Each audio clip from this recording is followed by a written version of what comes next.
on diversity, sensitization, and unconscious bias, I was very happy because it's something I'm extremely passionate about and believe in very strongly. I did have a few concerns that there's so much to talk about. How am I going to cover all of this in 45 minutes to an hour? But I'm going to try my best to cover the most important and critical points. And can you guys see it in the presentation format, or is it coming in? Hold on. There we go. I think it should be fine now. Is that clear for everyone? Still, your presentation, we're not able to see that. Can you see? Why is that? I am sharing screen. Can you see it?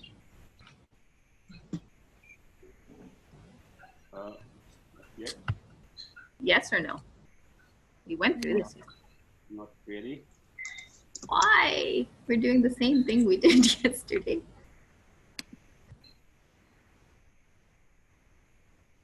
Okay, let me see that. Can you try it now? Yeah. Is it? Can you see it? No. You just have to. Okay. You just have to click to the share screen. And can you not see my screen at all? Because I've clicked share screen. Okay, let me try again. Can you see it? Yeah, it should be there now. Okay. Perfect. Okay, great. Okay, I'm going to put it on presentation mode.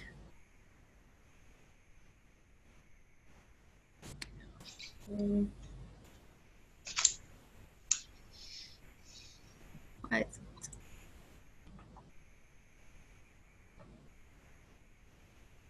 Okay, is it not? Why is it not doing it? We can see it now. You can see it now? Yeah. Okay, great. So basically the topic is a very large and diverse one, and it's something that I'm extremely passionate about. So I'm very glad that I have this opportunity to engage with all of you on it. We've all heard the term unconscious bias and diversity being used in most organizations now, with a strong focus on wanting to increase diversity in our workforce, whether it's gender, whether it's age, race, etc. Because we know there's so many facets to the word diversity as well. Unfortunately, unconscious bias has sort of gotten a bad name associated with it, where you think unconscious bias and you hear the word bias and automatically you see it as something negative. So what I do want to spend a little bit of time on today is about unpacking the word unconscious bias and then sort of linking it to why it's important for diversity sensitization and taking our organizations to the next level when it comes to diversity. So I want you to think back to hundreds and thousands of years ago. When we were living, when dinosaurs were walking the earth and we were living on not in these comfortable houses that we live in now, but rather out in caves or in the forest. And our brain has actually developed over the years, over these hundreds and thousands of years, to make sure we do have an unconscious bias, because it's sort of a shortcut on how we process information and how our brain makes connections. So if hundreds and thousands of years ago, you stepped out of your cave for the day, and all of a sudden you are in this empty clearing and you see about maybe 50 feet away from you a large creature, right? So your brain is now starting to process, what is this large creature? And you start thinking, okay, it's bigger than a coyote, so it's quite large. It has a short tail, so maybe it's not a wolf. It has a lot of fur, so it's probably maybe a lion, tiger, something like that. And then you start thinking, oh, it has claws and it has teeth, and that could be dangerous because that's what the predators seem to look like. And if you are spending that much time processing that information, you are most likely going to end up in a situation with something like that right in front of your face. So you won't even have the time to react or to step away or run, which is what you would do if you let your unconscious bias come into play. And that's why the brain has developed over these years. And as a result of evolution, we do have unconscious bias naturally as a part of how we process information. It's important to identify that it is the way that our brain is taking these shortcuts to potentially save us from danger, right? So that's what was happening hundreds and thousands of years ago. We have so much information that we deal with on a daily basis that we have to understand how we filter it out.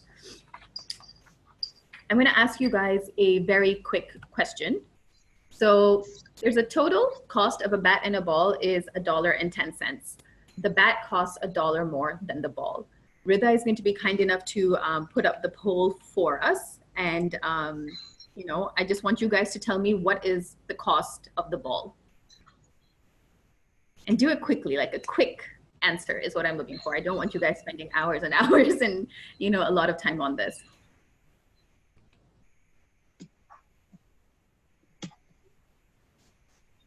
Okay. I'm assuming we'll get the answers to the poll soon enough.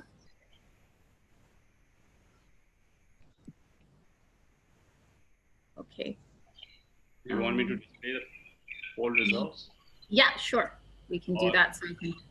6 people have responded so far. Would you like to repeat your question so that everybody is more clear? So the total cost of a bat and ball is $1.10. The bat costs $1 more than the ball. How much is the ball?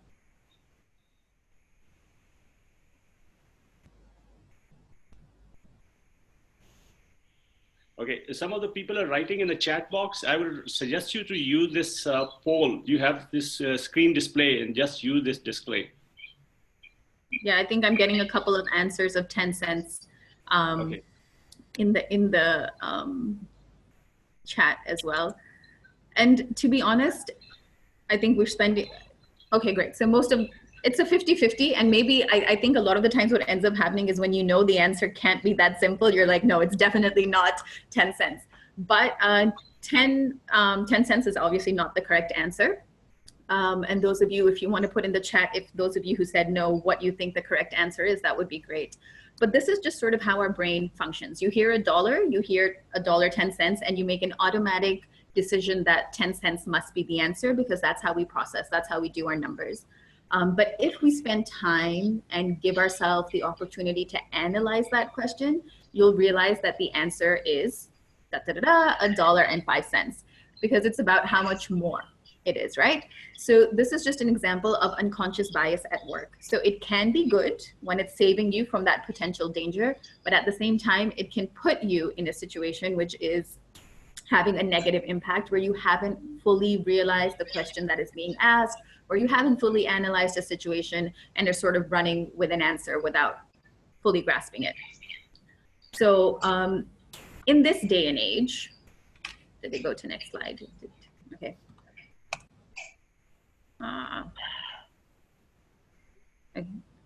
Okay, in this day and age, we're living in a digital world. We all know that.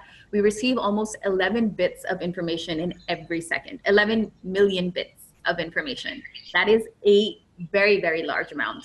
And in reality, we can actually just consciously process about 40 bits of that. We all know that we work on computer screens, and alongside working on those computer screens, you're always picking up your phones, checking SMSs, posting something on Facebook, posting something on Instagram. Even right now, while I'm giving this webinar, I'm sure some of you are paying attention on that screen, and there's some of you who are checking your phones. There's some of you who are sending out a couple of emails at the same time because we're constantly processing all this information. So while the danger may not be avoiding potentially dangerous animals out in the open anymore, now we're struggling with things like filtering out that information. So simple decisions like, what coffee do we want to order in the morning? Where do we want to sit when we come into work? Where do we want to sit if we're taking public transport? Are decisions that we're making unconsciously. So our brain isn't utilizing its full capacity to do that because it can only really process 40 bits of that 11 million that you're taking into account. So what that basically translates to is that 99.99996% of your decisions that you're taking are actually unconscious. So the way I want you to think about it is you have two sides of your brain, right? So one which does the slow thinking and one which does the fast thinking. There's a wonderful book that you can read on this as well called Thinking Fast and Thinking Slow. If you get the time, do pick it up. But think of your smart brain as a very lazy organ, right? It needs a lot of motivation, it needs a lot of push, and you really have to pressurize it to make it work. And then think of your fast thinking brain as a very eager employee, maybe somebody who's just joined and they want to do everything. And they're like, okay, I can do this, without necessarily fully understanding the instructions, without necessarily fully taking into account the impact of the actions. They are quick to react. They make very rash decisions. So that's how your half of your brain is working. And that's the half we rely on most of the time. It's very, like I said, over 99% of your decisions are made by that fast thinking brain. And you really have to slow yourself down consciously to use the other half of your brain. So it is the way we process our information.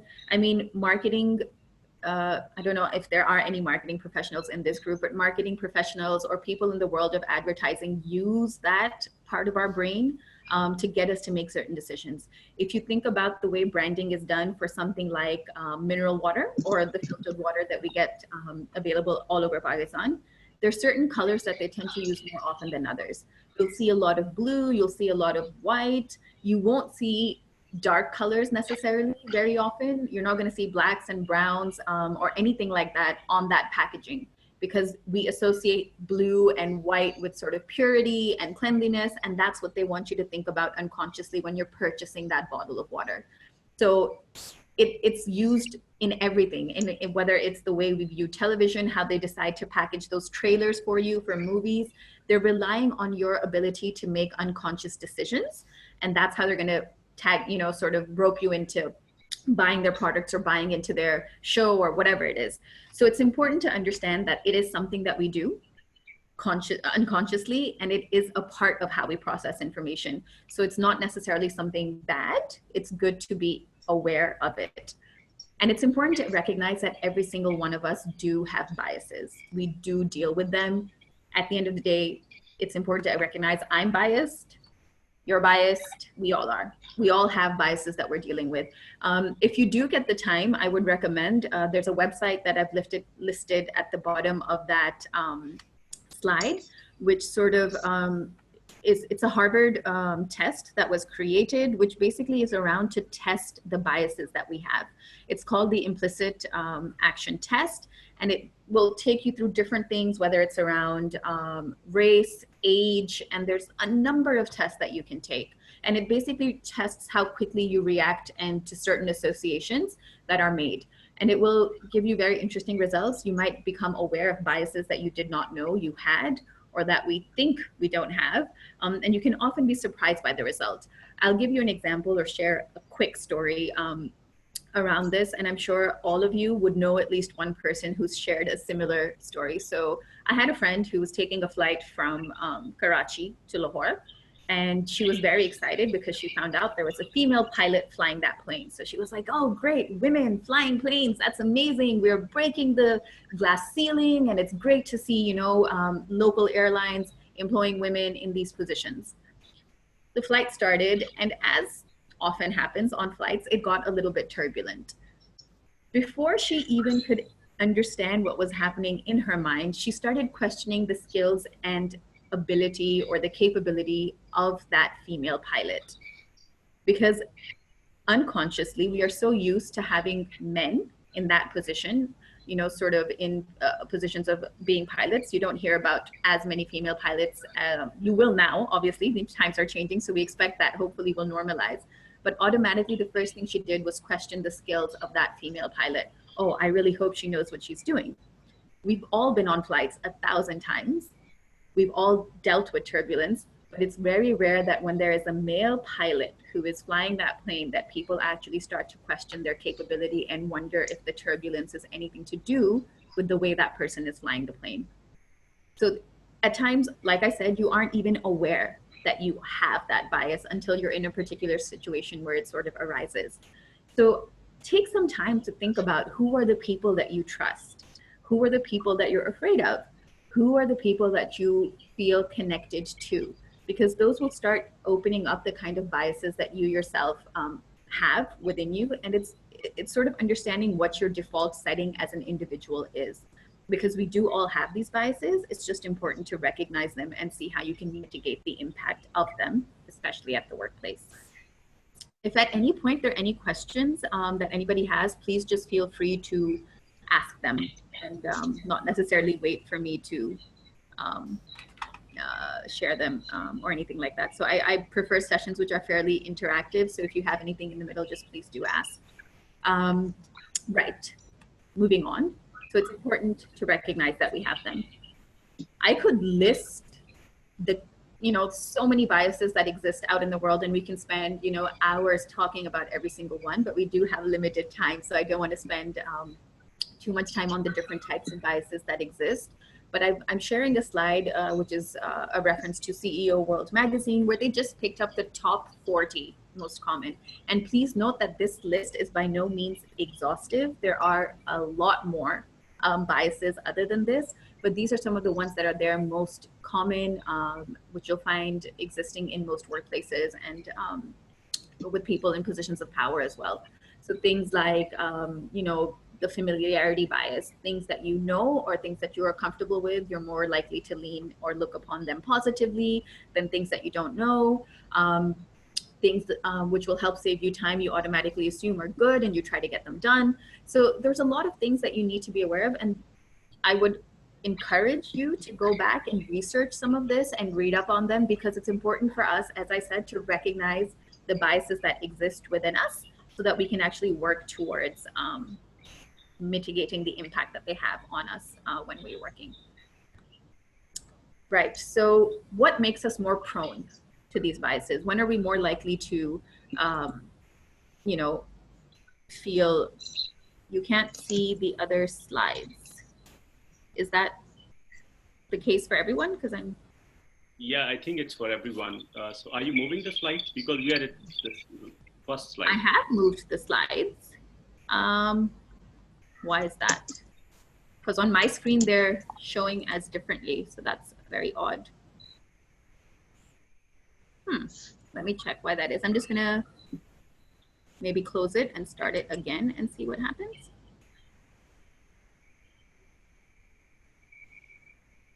Not too sure why that happened, but which is very odd because we did a test run yesterday and it was working.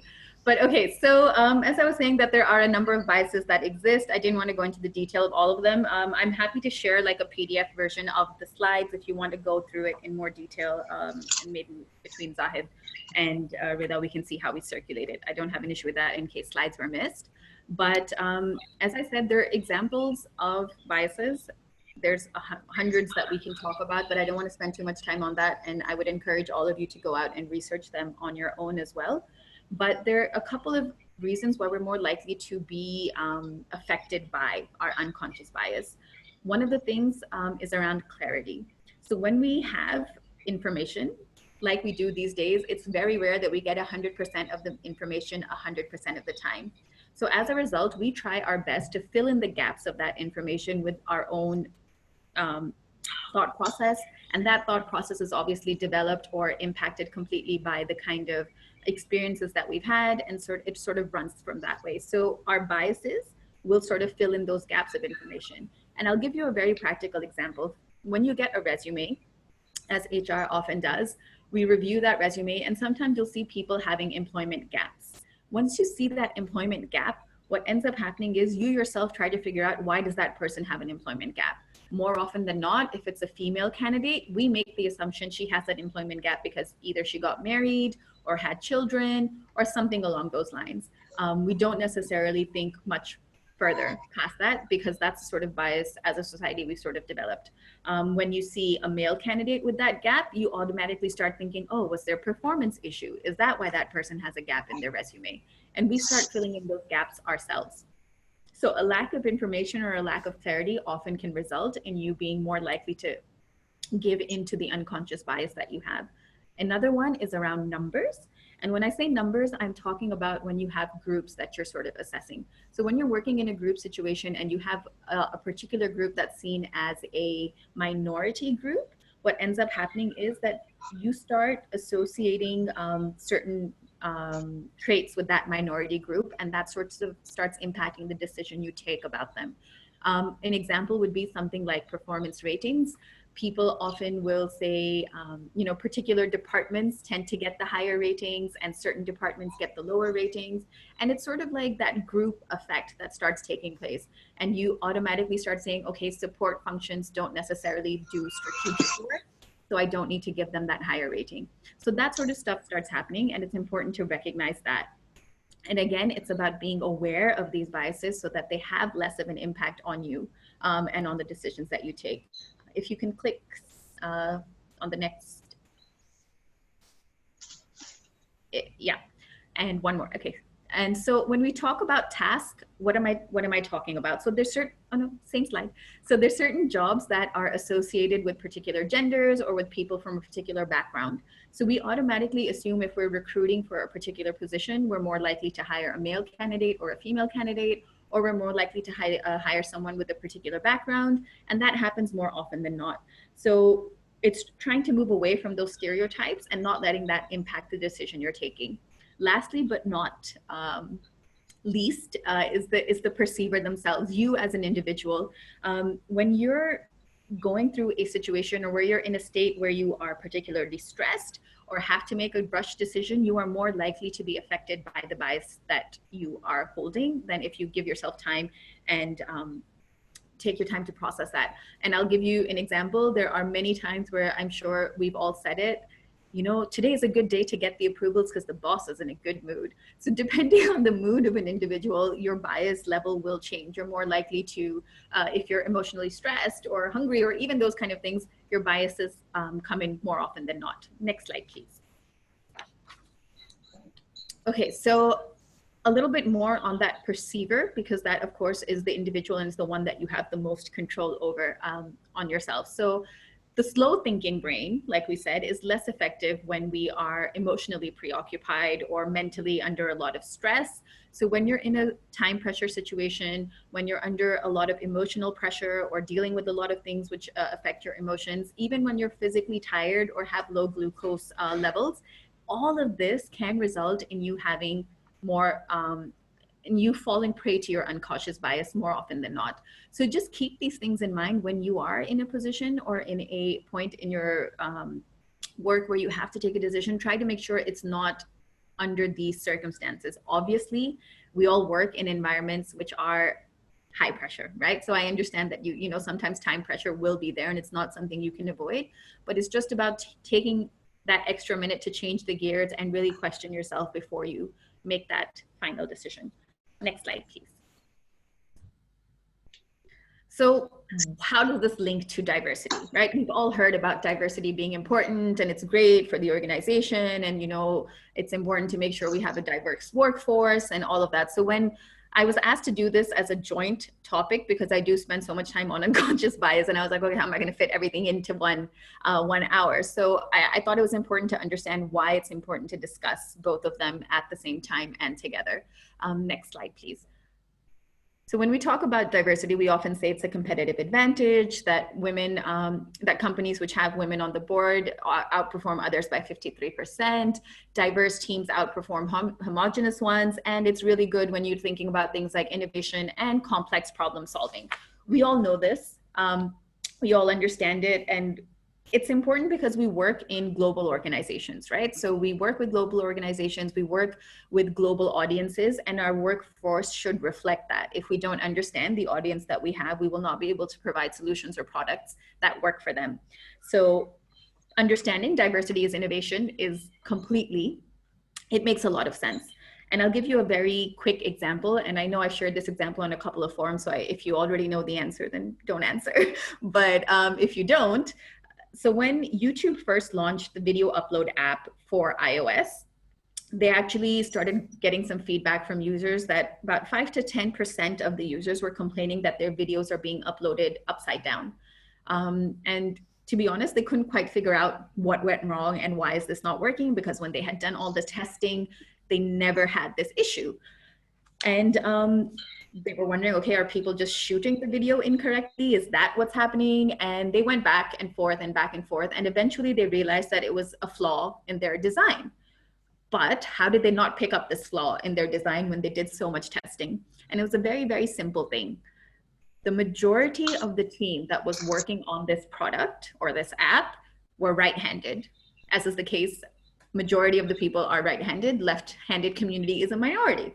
So automatically, it was something that they did not take into account when they were designing that app, that you had to make it user-friendly for both, for people who are using their right hands and for those using their left. But unfortunately, they hadn't done that. And they actually had to go back and rework the design of the app and use people with left-handed, who were left-handed as part of the user testing. And then they actually had an app that worked so that it wasn't, you know, uploading upside down.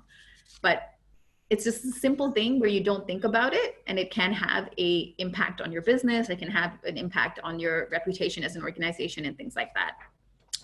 Now, what I want you guys to do very quickly, just think and take 2 minutes. And I want you to think of a name of somebody who is a surgeon. Okay, they're working in the top hospital in Pakistan.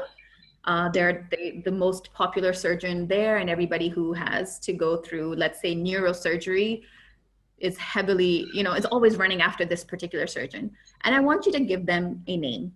I want you to tell me, or think about the name of that surgeon. And just take 10 seconds, 20 seconds, and think of a name that you think would be associated with a surgeon that you trust.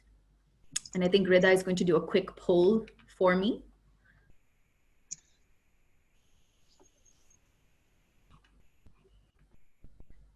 So if you've thought of that name, how many of you actually thought of a name that is associated with men?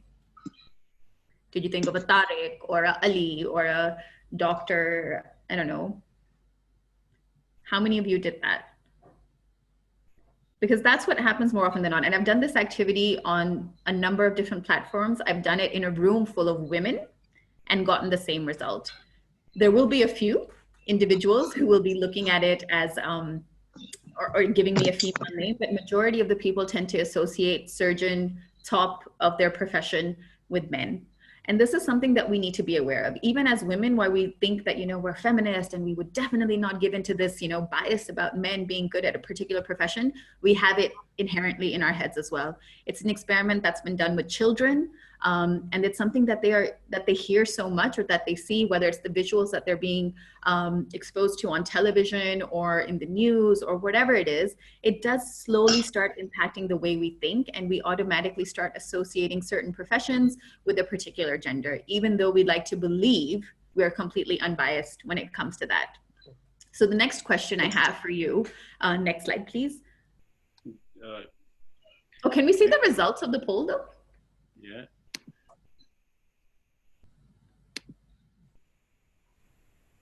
Oh, I feel like it's a 57-43 again. So unable to poll. Okay, sorry.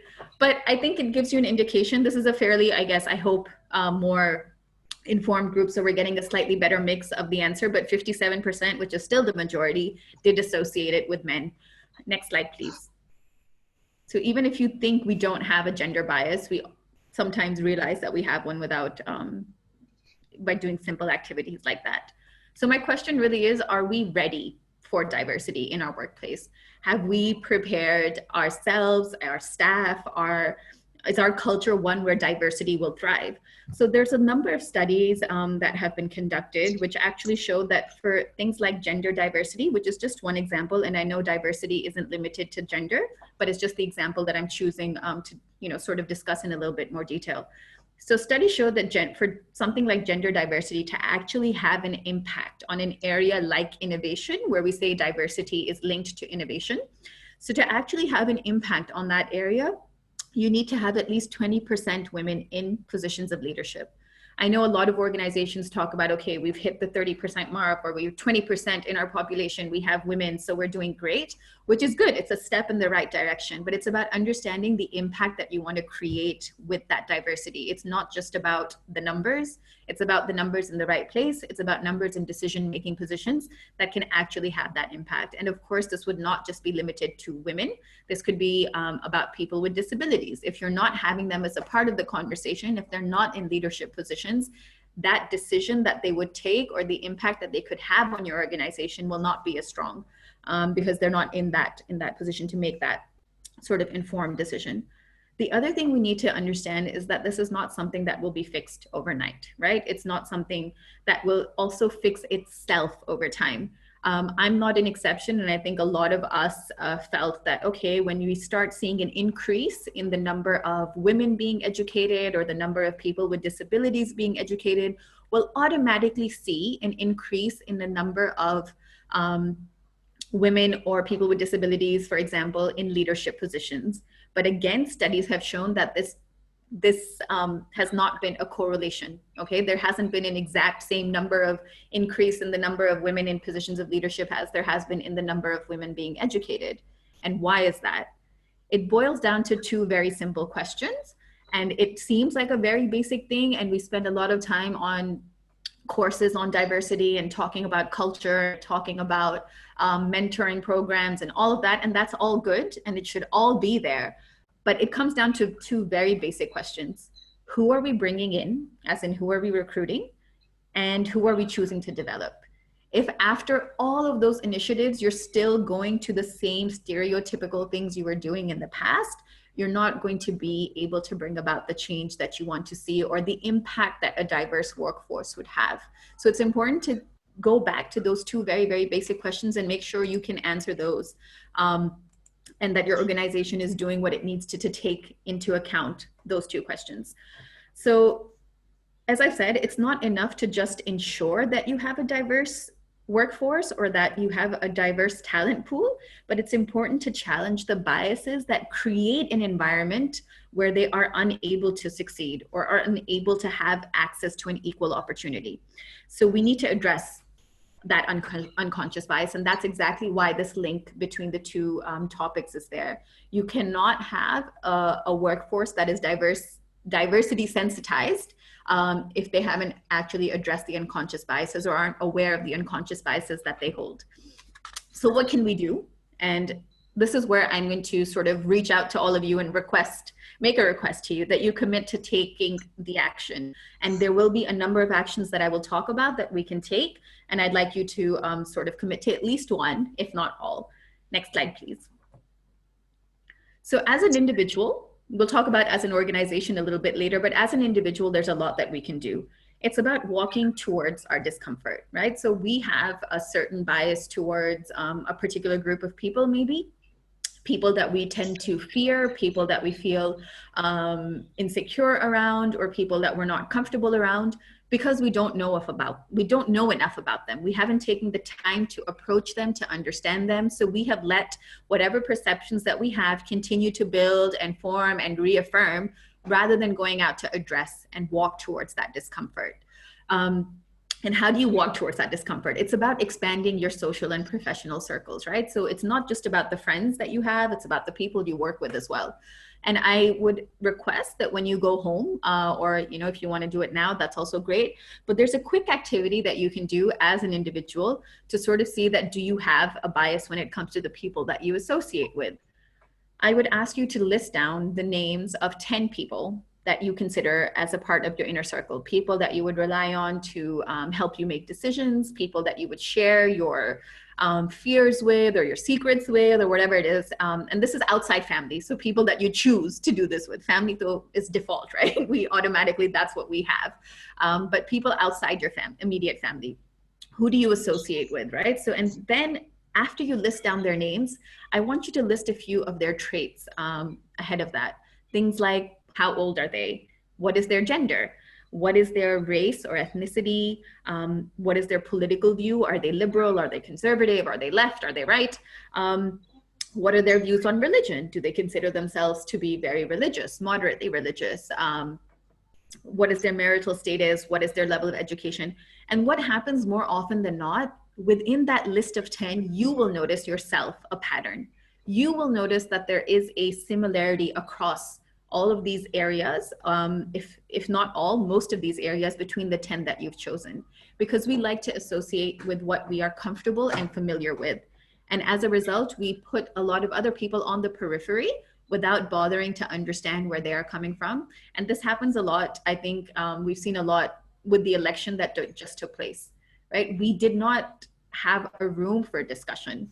If somebody did not agree with your political belief, automatically they were wrong, and we didn't walk towards that discomfort, or at least try to understand where they were coming from or why their viewpoint was developed the way it was developed.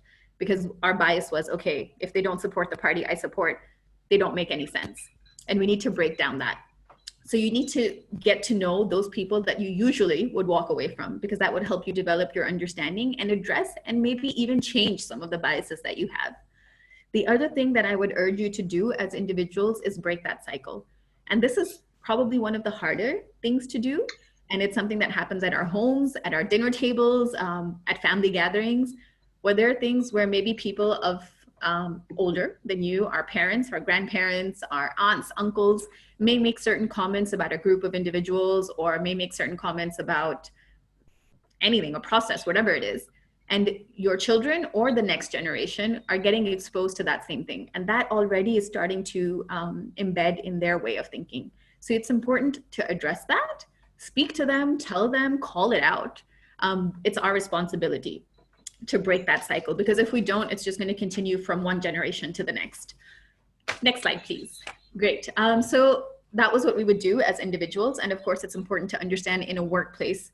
And it's not that all of the stuff we discussed as individuals can't be brought into the workplace. It should be, because that is our role. But there's certain things that organizations need to do as well to sort of mitigate the impact of unconscious bias. One of them is structuring for success. When you have something which is consistent, when the requirements of and the definition of success is consistent and it's very clearly defined, you're less likely to fall prey to biases. For example, those of you who take part in recruitment activities, I'm sure would understand that when you have a structured interview and you follow a similar process and similar guidelines for each interview, you are more likely to have an unbiased approach. It's seen as a more fair and transparent process.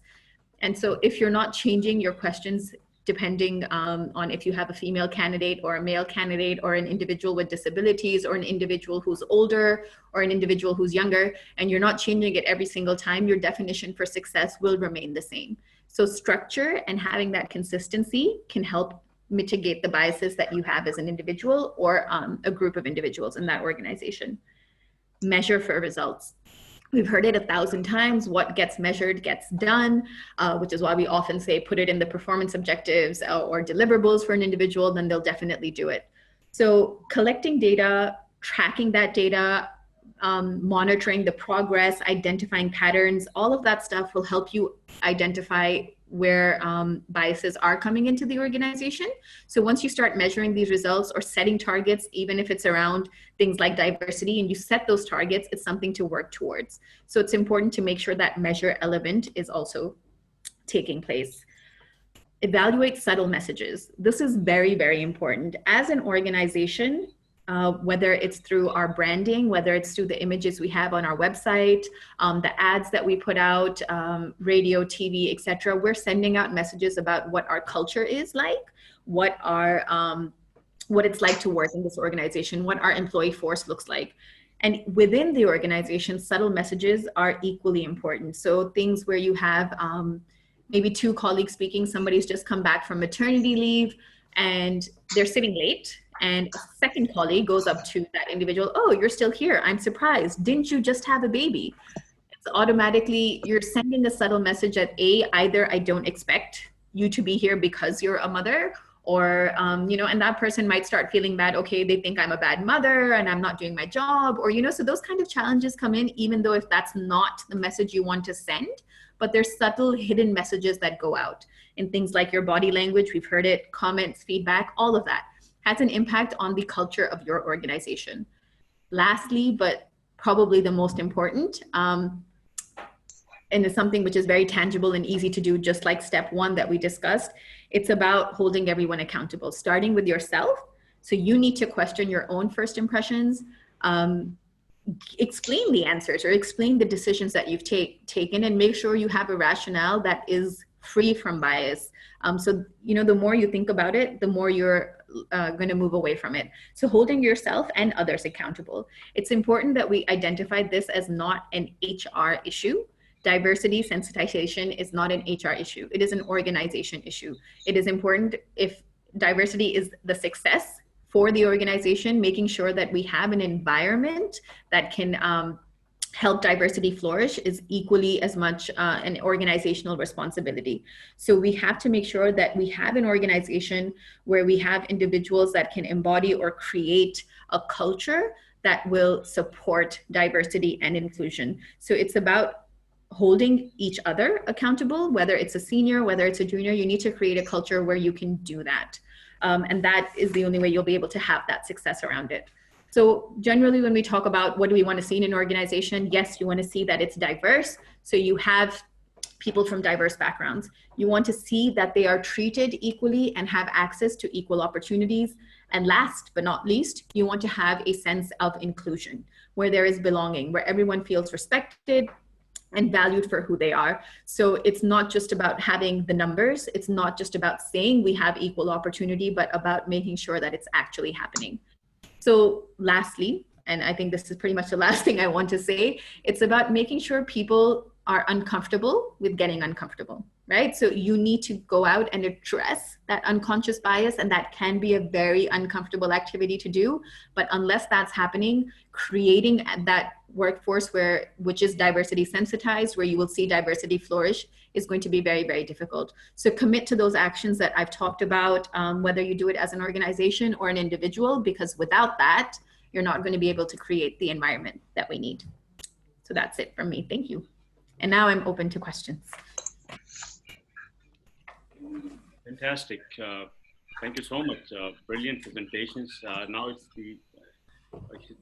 Nariman is open to question. Anyone who wants to speak, feel free to share your question or the comment, and you are at liberty to use your option of video as well. So please go ahead.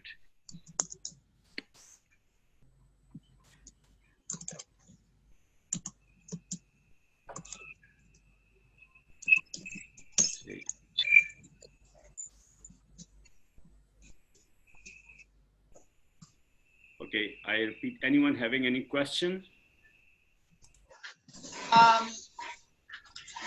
Just something which was in the presentation and I missed. Can you hear me? Okay. Yeah. Roman, can I interrupt? I request everyone and yourself also to please, pronounce your name and your organization just for the convenience of everyone. Okay. Rumana Azaz, I'm from Bayer and I am an HR business partner. When you were going through your presentation, I missed something. I just would like to know